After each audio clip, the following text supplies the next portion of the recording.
რაღაცა დაგჭირდეს ისეთი რაც თქვა აქ არ იყიდება, ოჯერ ძვირი გიჯდება ამ რეგულაციების გამო, რაც რავი, ისეთ მდგომარეობად ჩვენ ქვეყანა არის მსგავსი რამ არ უნდა ხდებოდეს. საფოსტო გზავნილებზე გამბაჟების ზღვარი 300 ლარს შეადგენს, რაც ნიშნავს, რომ თუ მომხმარებლის მიერ შეძენილი ნივთის საფასურმა 300 ლარს გადააჭარბა, მას დამატებით თანხის გადახდა უწევს.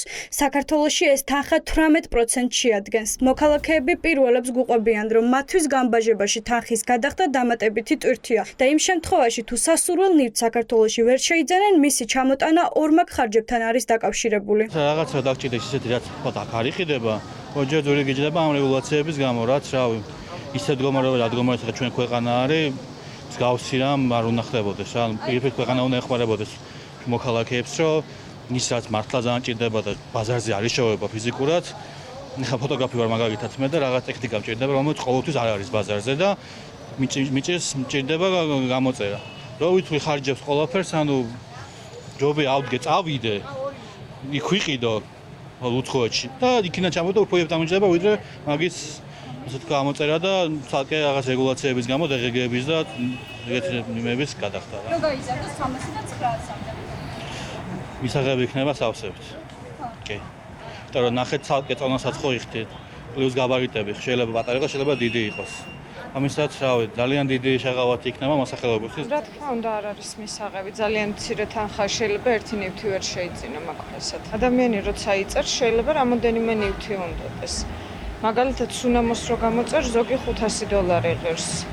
900 ლარს აღემატება და შეიძლება შენთვის გინდა და დღეგის გადახდა მაგ შემთხვევაში რა ვიცი, არ არის მისაღები. ძალიან პატარა თანხა 300 ლარზე მე რადიომოყარული ვარ, ინჟინერი ვარ, ზოგჯერ მჭირდება ისეთი აი აუცილებლად, მაგრამ ვერ ავხედულო ხოლმე მაგის გულისთვის. არ არის ძალიან ცოტა მეტი უნდა იყოს 500-600 ლარზე მაინც უნდა იყოს.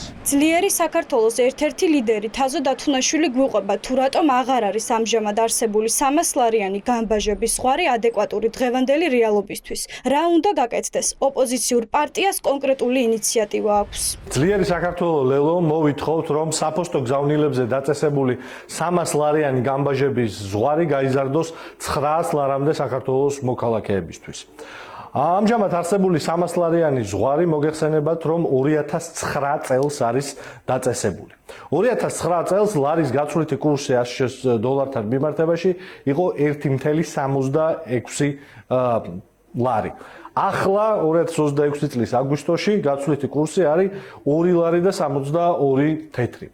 ამის პარალელურად იცით, რომ კოვიდის პანდემიის შემდეგ ერთგვარი რევოლუცია მოხდა მთელ სავაჭრო სისტემაში და საქართველოს მოქალაქეების ძალიან დიდი ნაწილი გადავიდა ონლაინ შესყიდვებზე და გამოწერით შესყიდვებზე სხვადასხვა პროდუქტის. შესაბამისად 2009 წელს ლარ და 76 თეთრზე დაწესებული გამბაჟების ლიმიტი აღარ არის ადეკვატური დღევანდელი რეალობისთვის. ეკონომისტები ამბობენ, რომ მუდმივი ინფლაციის პირობებში შეუძლებელია ღია ბაზრის ეკონომიკაში ბოლო 20 წლის განმავლობაში ერთნაირი პარამეტრი არსებობდეს და ის არ გადაიხედოს. აღნიშნული 300 ლარიანი ზღვარი შემოვიდა 2009 წელს, როდესაც ყველა პარამეტრი იყო აბსოლუტურად განსხვავებული. კურსი მაგალითად ლარი და 70-ზე იყო და დღეს 2.70-ია. და ძალიან ყიდველობითი უნარი, ინფლაცია 3ჯერ, ფასების დონე 3ჯერ არის გაზრდილი ამ პერიოდის შემდეგ. ყველა ეკონომიკური და ასე ვთქვათ, ფინანსური პარამეტრი არსებობს იმისა, რომ ეს ზღვარი გადაიხედოს და ამ ზღვრის გადახედვა არის აუცილებელი და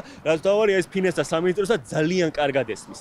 და ეკონომიკურ პარამეტრებსაც თავი რო დავანებოთ, ეხლა თუ მაგალითად მალვანს რამდენიმე მილიონის ნახატები შემოაქვს ყოველგვარი გადასახადის გარეშე ჩვენს ქვეყანაში, რა დააშაუმა რიგითმა მოქალაქეებმა, რომ 300 ლარის საქონელი ვერ შეიძინოს ონლაინ აი ამ გამბაჟების ზღვრის გარეშე. საქართველოში მუდმივად იცვლება დოლარის კურსი, თუმცა ჯერ კიდევ 2009 წელს დაწესებული 300 ლარიანი ლიმიტი მოქალაქეებს ისევ ფინანსურ ტვირთად აწევს. მოქალაქეები ამბობენ, რომ ასეთი ფინანსური წლეხის პირობებში ცხოვრება ძალიან გაუჭირდებათ.